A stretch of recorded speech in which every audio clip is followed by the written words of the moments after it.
Buon pomeriggio da Merate, dove tra pochi istanti, come sapete, inizierà l'avventura di Sainz Milano e Mestre Fenice, Serie A2 Elite Girone A. Arriva dal Lecco coach Moratelli ed è uno dei tanti volti nuovi della squadra quest'oggi di casa, mentre la Mestre Fenice intanto continua ad attaccare con Barnababui che va a calciare in porta col destro, para Solosi. Sono passati pochi secondi, attenzione, subito palla gol ancora per la Mestre Fenice. Ovviamente cercherà di confermarsi sui livelli di alta graduatoria. Tanto Barnababui, attenzione, palo clamoroso, colpito da Barnababui col sinistro. Mazzon, giocano palla a terra ovviamente, poi Mazzon, attenzione, chiude sul primo palo, la palla è fuori di poco. Quindi è sempre la formazione trevigiana. Attenzione intanto perché Sanchez, incredibile, incrocio dei pali.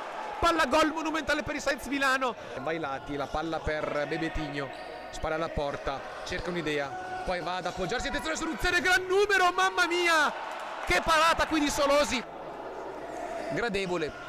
E poi arriva il gol dal nulla, va a segnare Bebetinho su questo calcio d'angolo battuto dalla destra. È arrivato il piedino di Bebetinho che poi esulta in maniera incredibile. Mazzon che si arresta e poi cerca di infilare la palla, attenzione però che Sampaio recupera la palla in mezzo per Mateus che però ci lecca il tiro.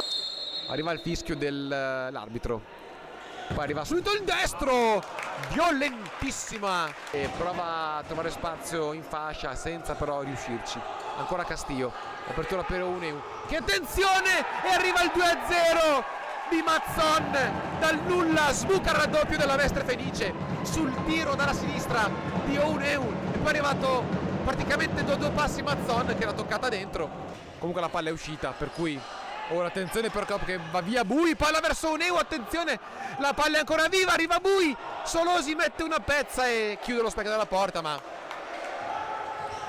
ora è un difficoltà abbastanza evidente il Sainz Milano.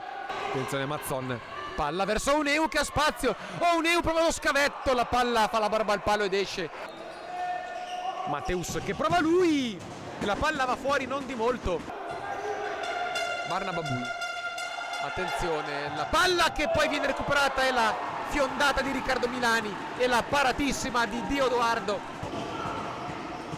Ancora Mestre Fenice che resta in possesso della palla, attenzione Marazzi, la perde Marazzi! Lo accompagna Barnababui verso l'esterno, alla fine la palla resta lì in qualche maniera, poi ci pensa Pineiro, bomba da lontano, centrale però, tutto regolare secondo l'arbitro. Poi arriva Bailati, la palla per Ruzzene, attenzione Ruzzene, la mette in buca d'angolo, grande gol, è il 3-0 della Mestre Fenice. Pierluigi Galliani che parte lui, va al tiro, mamma mia che sventola e che parata di Solosi. Sainz Milano alla ricerca di un miracolo sportivo, attenzione la palla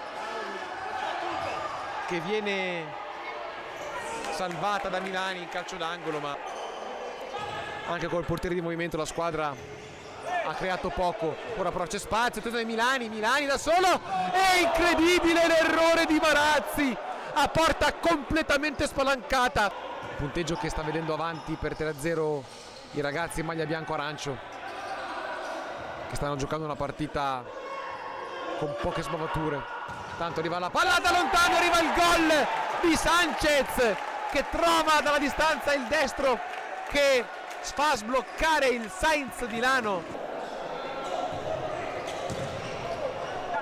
Attenzione Mateus, Pineiro, ancora Mateus, la larga, attenzione, palla gol incredibile ancora per Marazzi. Ma ora è il momento per entrambe le squadre di tirar fuori le ultime gocce di energia. Attenzione Pineiro, che cosa ha preso Diodoardo con il piede, la palla recuperata dal Sainz Milano, la palla è buona e arriva il gol di Mateus, incredibile, arriva il gol del 2-3 del Sainz Milano, fa gol Mateus, 2 minuti e 37 alla fine. Qui siamo entrati intanto nell'ultimo minuto di partita. 3-2 il punteggio. Attenzione Marazzi, attenzione per la gol incredibile, vediamo, e arriva il gol del 3-3, pazzesco, la rete di Nicolás Pineiro che poi va a scaricare la sua rabbia verso il pubblico. Mamma mia, che partita, non si capisce più niente.